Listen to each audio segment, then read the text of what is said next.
안녕하세요. 아유심장입니다. 지난번에 댓글로 문의하셨던 그 질문이 있어서 제가 오늘 포스팅을 준비했는데요. 특수대학원 대 일반대학원 무엇이 다른지, 사실상 이제 검색을 하면 이 부분에 대한 설명이 나와 있는 블로그나 또 여러 가지 또 이제 글들이 나와 있습니다. 그래서 그것들을 참조하시면 좋을 것 같은데요. 그래도 또 저도 또 부가적으로 여러분들한테 저는 특수대학원, 일반대학원 둘 다 경험한 사람으로서 더 디테일한 부분을 여러분들한테 알려드릴 수 있지 않을까 생각을 해서 오늘 포스팅을 준비했습니다. 그러면 어떤 것이 다른지 여러분 함께 시작해 볼까요? 네, 제가 구독, 좋아요 눌러주세요. 막 이렇게 할 때는 그렇게 많이 안 누르셨는데 제가 정적 강화라는 말을 붙이면서부터 제가 올리는 영상에 좋아요와 그리고 댓글들이 많이 좀 달리기 시작했습니다. 아, 네, 아주 좋습니다.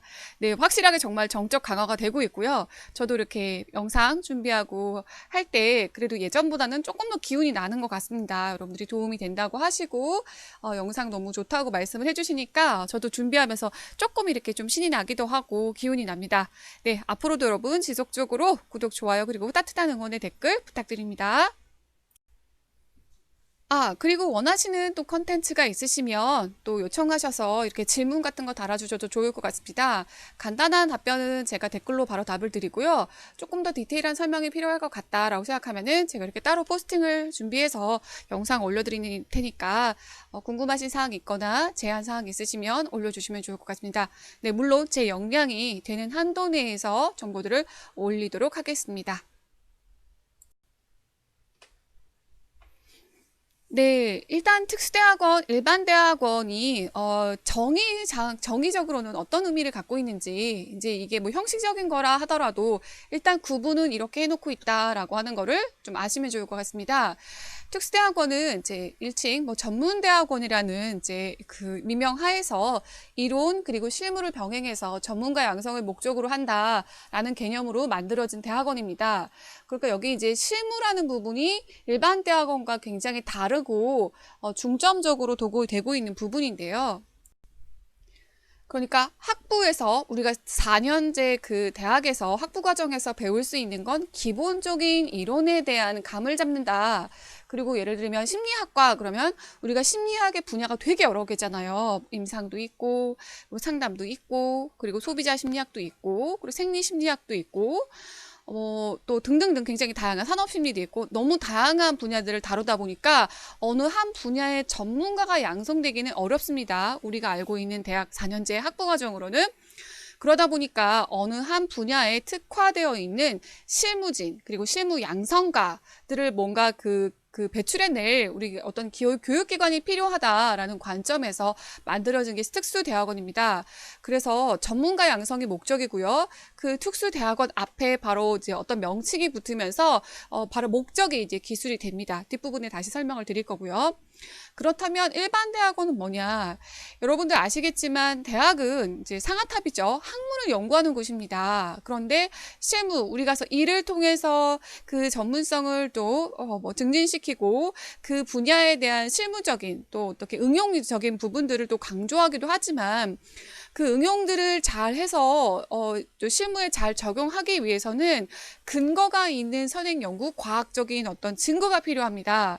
그래서 그런 과학적인 증거들을 연구하고 검증해내는 기관도 필요하고 교육도 필요하겠죠. 그런 기관이 바로 일반 대학원입니다. 그래서 여기 나와 있는 것처럼 정의상으로는 특수대학원은 이론과 실무를 병행해서 전문가 양성을 목적으로 한다라고 되어 있고요. 일반 대학원은 학술 연구, 그러니까 논문이라고 생각하시면 될 거예요. 실험을 통하던 뭐 설문을 통하던 어떤 방식으로든 다양한 연구 방법 등을 통해서 학술 연구를 주 목적으로 하기 때문에 이런 능력이 이제 갖추어진 학생들을 많이 선발하겠죠. 그렇게 해서 이제 입시 전형도 굉장히 다르게 진행이 됩니다. 네, 우선 일반 대학원 먼저 우리 자세히 좀 알아보도록 하겠습니다. 일반 대학원은 보통 학교 이름 그리고 뒤에 일반 대학원이라는 명칭으로 뭐 연세대학교 일반대학원, 뭐 고려대학교 일반대학원, 뭐 한양대 일반대학원, 건국대 일반대학원 이런 식으로 명칭이 붙여 있습니다. 그리고 이제 주로 교수님이 이제 랩실이 있고 연구실이 있고요. 그 연구실에서 그 교수님이 진행하시는 연구팀으로 활동을 하실 수가 있습니다. 그런데 이제 여러분들 생각하시기에 교수님들이 랩실이 없는데요? 막 이런 경우가 있어요. 근데 제가 생각하기에는 거의 연구실에 랩실이 없지는 않습니다. 분명히 있고요. 교수님들이 그 한 해에 이제 교수 평가를 통해서 이분들도 이제 인사 고과가 결정이 되잖아요. 그럴 때 이 교수님의 연구 실적, 연구 업적들이 되게 중요해요. 그렇기 때문에 연구를 안 하실 수 없습니다. 분명히 하십니다. 그리고 외부에서 또 연구비 지원을 받아서 또 연구를 하시는 경우도 있고요. 그래서 그런 연구팀이 있기 때문에 그 연구팀의 협동 연구로 또는 뭐 연구 보조로 같이 일을 하게 되어 있습니다. 연구 보조를 하게 된 경우 뭐 해외 저널을 뭐 번역할 수도 있고요. 그리고 뭐 관련된 그 논문들을 뭐 요약해서 자료를 만들 수도 있고요. 다양한 방법으로 이제 연구 보조나 협동 연구를 할 수 있는데 그 교수님의 주력 연구 분야들이 따로 있습니다. 그래서 그 주력 연구 분야들을 조금 더 활성화해서 하실 가능성이 높기 때문에 일반 대학원을 지원하실 때는 바로 여러분들이 선택할 그 지도 교수님의 주력 연구 분야가 맞지를 않으면 그 학교에 지원하신 의미가 굉장히 무색해질 수가 있어요.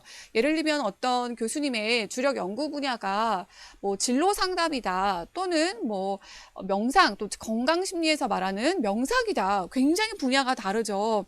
그런데 내가 명상을 주력 연구 분야를 하시는 교수님 밑에 가가지고 긍정심리를 공부하겠어요 라고 하면은 안 맞잖아요. 물론 그 안에서 명상을 녹여내는 어떤 긍정심리를 뭐 알아보고 싶다 이렇게 하실 수도 있지만 이 주력 연구 분야하고 전혀 다른 연구 분야를 가져왔을 경우에는 그 지도 교수님이 제자로 받아들이지 않는 경우들이 있습니다. 그런 부분들을 염두에 두셔서 일반 대학원 지원하시는 분들은 교수님의 주력 연구 분야 그리고 주요 성과 그런 것들을 찾아보시면서 자기하고 코드가 맞는지를 살펴보시는 게 필요합니다. 그리고 이 랩실이 있음에도 불구하고 연구 보조로 안 쓰시는 경우도 있어요. 예를 들면 일반 대학원 학생들 중에서 또 자기 개인적인 일을 하거나 아르바이트를 하거나 조교 업무를 하는 경우도 있거든요. 그럴 경우에는 이 협동 연구나 연구팀으로 가서 일을 못 하실 수도 있잖아요. 그런 경우들이 있습니다. 그런데 보통은 이렇게 풀타임 그 연구원으로 같이 일을 하면서 공부를 하시는 거를 많이 요구를 하시기 때문에 그런 쪽으로도 여쭤보거나 물어보실 수도 있습니다. 박사과정도 이제 랩실이 있을 경우에 풀타임 레지던트로 해서 연구를 같이 하시면서 이제 공부를 하는 거를 원하시는 경우가 있어요. 그러니까 일과 병행하지 않는 거를 원하시는 경우도 있고, 부득이한 상황에서 일과 병행해서 박사과정을 해야 된다라고 할 경우에는 이런 협동연구나 연구보조나 그 랩실에서 같은 풀레지던트로 일하기가 어렵겠죠. 네, 풀레지던트로 하시게 될 경우에 프로젝트에 들어가서 할 경우엔 막 장학금이 주어진다든지 전체 뭐 학비 감면이라든지 아니면 반액이라든지 조교처럼 그렇게 이제 장학금을 받도록 되어 있습니다.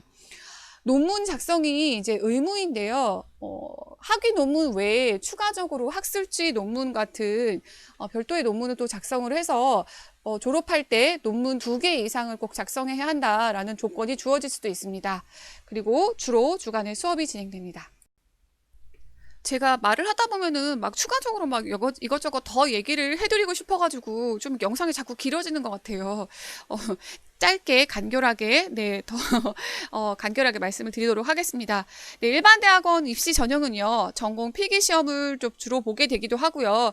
전공 필기 시험을 보지 않는 경우는 보통 영어 원서 독해 시험 필수로 들어갑니다. 왜냐 일반 대학원 같은 경우는 아까 말씀드린 대로 학술 연구가 중점이 되다 보니까 해외 저널이라든지 해외 논문 그러면 원서들을 많이 읽게 돼 있어요. 그래서 영어 실력이 필수로 들어가기 때문에 원서 독해 시험이라든지 영어 성적을 또 증빙할 수 있는 또 공인 시험들은 점수들을 제출하실 수도 있습니다.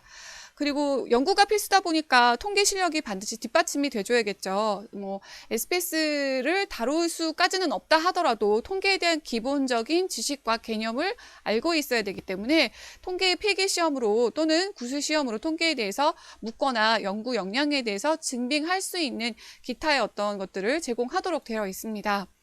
연구계획서가 필수죠. 예, 학술 연구를 하러 가는 사람이기 때문에. 그래서 그 교수님의 주력 연구 분야도 살펴주셔야 되지만 당신이 하고 싶어하는 연구에 대한 선행 연구, 그리고 앞으로 어떻게 연구를 하고 싶고 왜 이 연구가 필요한지에 대해서 피력하는 연구 계획서가 필요합니다.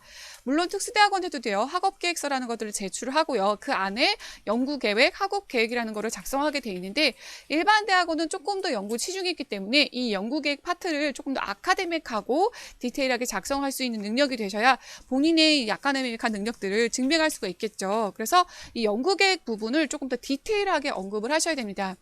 이 부분에 대한 작성 방법은 제가 추후에 좀 시간이 될 때 따로 올려보도록 할게요. 학업계획서와 연구계획서는 조금 다르기 때문에 연구계획서 안에 이 연구 부분을 어떻게 더 녹아내릴지를 좀 더 디테일하게 자세하게 설명드리는 기회를 또 갖도록 하겠습니다. 네, 그러다 보니까 연구 또 이런 그 교수님과의 어떤 그 지도교수 연구 방향 이런 것들이 굉장히 잘 맞아야 하기 때문에 사전에 이제 이 학교 입시를 보기 전에 교수님과 미리 컨택을 해서 연구 방향성을 검토할 필요가 있습니다. 그래서 교수님이 이러이러한 분야에 대해 관심이 있고 교수님이 어떤 선행 연구들을 받고 그런 부분에서 제가 조금 더 확장해서 이런 부분을 더 알아보고 싶다 또는 이것과 연관해서 이런 부분도 같이 더 협동 연구를 좀 해보고 싶다. 라는 등의 어떤 그 사전의 제안을 이 교수님들한테 하시고 또 교수님들이 이 부분에 대해서 굉장히 상당히 흥미로워 한다면 같이 연구를 하고 싶겠죠. 그리고 아시겠지만 일반 대학원에서 이제 논문을 쓰시게 되고 학술지에 이제 게재를 하시게 되면 여러분의 이름이 단독으로 들어가지 않아요. 석사든 박사든 지도 교수님 체제로 가기 때문에 그 연구는 그 지도 교수님과 당신의 공동 연구가 됩니다. 그래서 연구 그 평가에서도 아마 그 연구 역량이라고 그러는데 0.5, 0.5 이렇게 해서 본인이 0.5가 들어가고 뭐 교수님이 0.5 이렇게 연구 실적 이렇게 들어가는 경우도 있습니다. 그러다 보니까 이 교수님하고 그 연구 논문이 조금 합이 잘 맞아야 되고 코드가 잘 맞아야 돼서 미리 사전에 조금 컨택하는 것도 필요할 것 같습니다. 지도 교수님하고도 밀접한 관계가 이루어지는데 이제 논문 외에도 이제 논문 작성이라든지 그리고 공동 연구라든지 또는 그 연구 보조를 하게 될 경우에 이 교수님하고 자주 접촉을 하게 되잖아요. 그래서 아무래도 교수님하고 좀 더 밀접한 관계를 가질 가능성이 높고요. 또 교수님들이 워낙 또 외부 활동이 많으세요.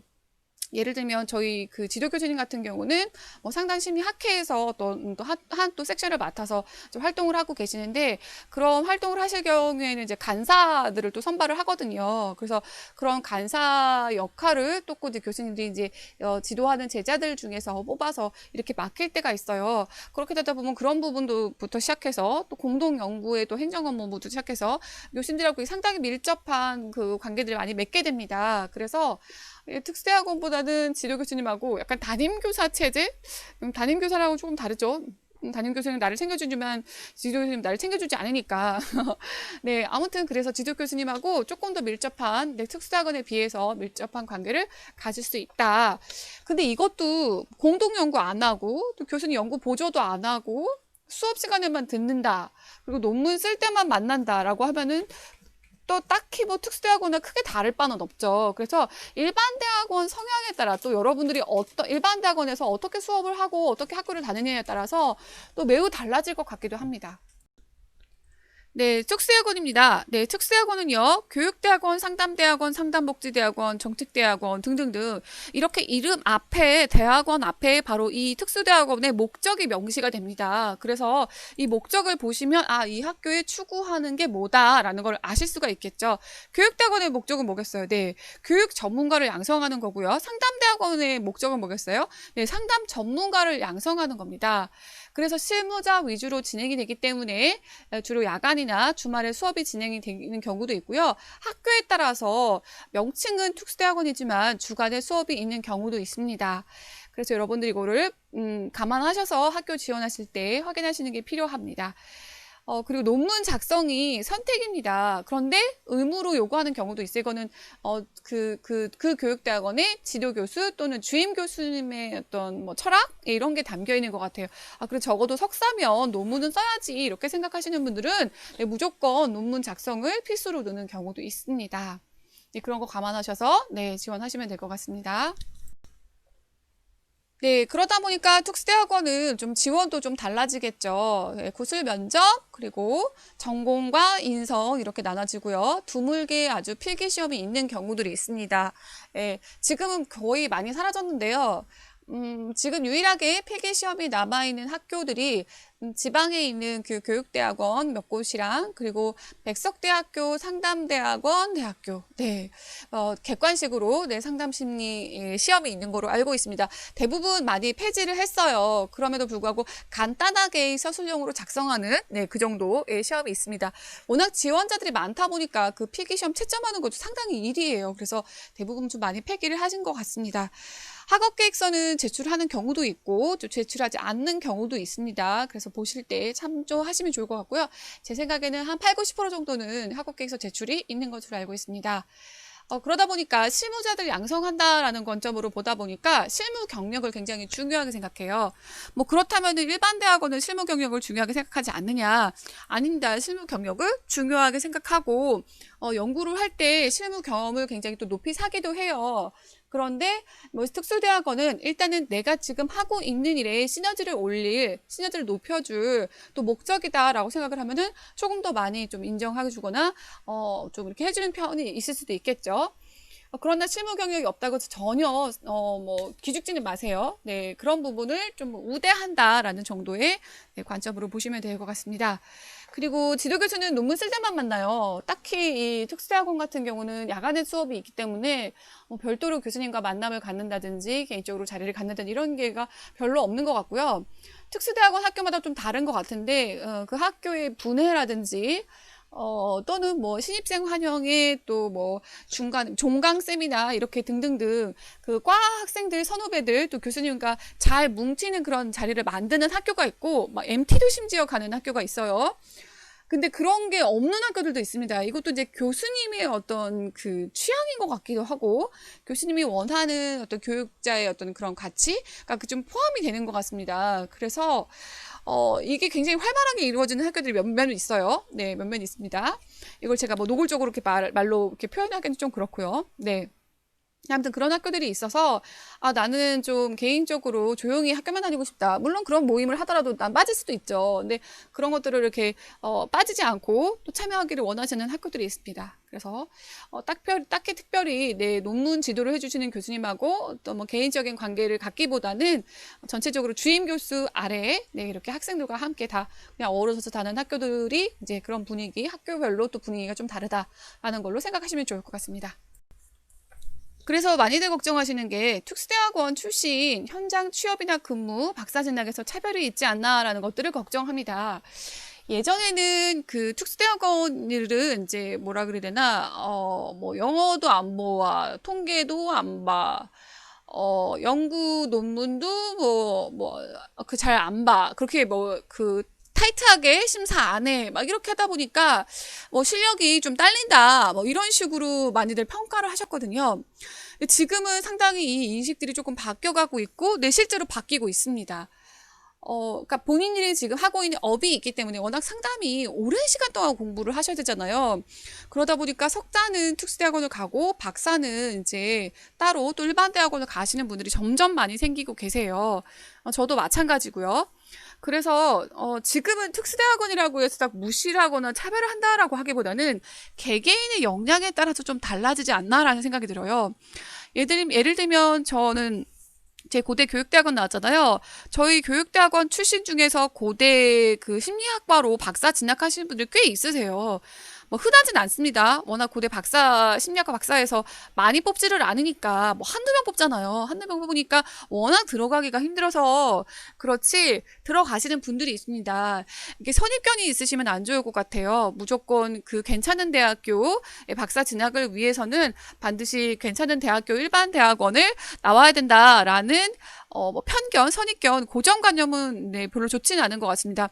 언제든 예외적인 상황은 만들 수 있고요. 개인적인 역량에 따라서 달라지는 거지, 그게 뭘까 한 그 전체적인 뭐 어떤 흐름이다 이렇게 보실 수는 없을 것 같습니다. 현장 취업도 마찬가지고요. 근무할 때도 마찬가지입니다.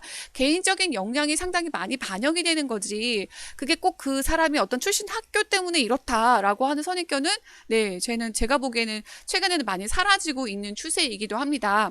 근데 그럼에도 불구하고 예를 들면 특수대학원 다닐 경우에는 연구 방법론에 관련된 수업이 그렇게 많지가 않고요. 그 부분을 강조하지도 않고요. 통계도 이제 뭐 시험을 보기 전에 들어가지도 않고 영어도 따로 하지를 않으니까 그 부분에 대한 역량은 개인의 역량에 따라 달라지는 거죠. 내가 영어도 못해, 통계도 못해, 아무것도 못해? 그런데 박사 진학을 하려고 그래? 당연히 차별이 있겠죠. 근데 이게 출신 학교에 대한 차별일 것이냐, 아니면 개인의 역량의 차별일 것이냐, 그 부분에 대해서는, 네, 여러분들이 더 답을 잘 알 거라고 생각합니다. 네, 현장 취업도 마찬가지입니다. 특수학원이 일과 이제 학업을 병행을 하다 보니까 실습할 시간이 별로 없어서 나는 실습을 못했다. 그런데 일반 대학원 학생들 같은 경우는 주간에 이제 학교에서 공부를 하면서 인턴, 이제 이런 실습들을 충실히 했다. 그럼 이게 특수학원에 대한 차별일까요? 아니면 본인이 가지고 있는 경험이나 역량에 대한 차별일까요? 네, 이런 관점에서 본다면 여러분들이 내가 지금 현재 처한 상황에서 가장 적합한 대학원을 선택하시는 게 좋고요. 예를 들면 난 지금 일반 대학원 가려면 무조건 지금 다니는 직장을 그만둬야 돼. 직장을 그만두고서도 이렇게 꾸준히 공부를 할 수 있을 만한 재정적인 능력이 된다면 당연히 그럴 필요가 있겠지만, 굳이 무리를 하면서까지 대학원을 일반 대학원 졸업해서 할 필요가 있을까라는 생각이 들어요. 여러분들이 현재 처한 상황에서 가장 최선의 선택이 특수대학원이라고 한다면 특수대학원 선택하시고, 나머지 부족한 부분에 대해서는 내 스스로 또 열심히 노력하셔서 보완해야 되지 않을까라는 생각이 듭니다. 이거는 일반 대학원도 마찬가지입니다. 네, 일반 대학원 학생으로서 가져야 되는 여러 가지 바쁘고 숙제도 많고 또 논문도 굉장히 많이 쓰셔야 되고 여러 가지 이슈들이 되게 많지만, 그럼에도 불구하고 본인들이 좀 실무적인 능력 그리고 기타의 어떤 역량들을 갖출 만한, 우리가 이제 특수대학원은 실무 경력이 있지만 일반 대학원 실무 경력이 없다라는, 이제 거의 없다 그렇게 보고 이제 보통 많이 들어가잖아요. 그 부분에 대해서 본인이 어떻게 보완을 하실지에 대한 고민도 같이 하시면서 준비를 하셔야 될 것 같습니다. 네, 오늘도 간결하게 얘기를 전달드린다고 했는데요. 얘기를 하다 보니까 좀 길어진 것 같기도 합니다. 네, 그럼에도 불구하고 여러분들이 궁금하신 거, 더 알고 싶은 부분이 생길 거라고 생각합니다. 있으시면 댓글로 또 질문해 주시고요. 필요하신 정보들이 있으면 또 질문해 주시기 바랍니다. 네, 오늘 영상도 도움이 되셨으면 따뜻한 응원의 댓글, 그리고 좋아요, 구독 부탁드립니다. 네, 여러분 항상 건강하시고 또 다음에 뵙겠습니다.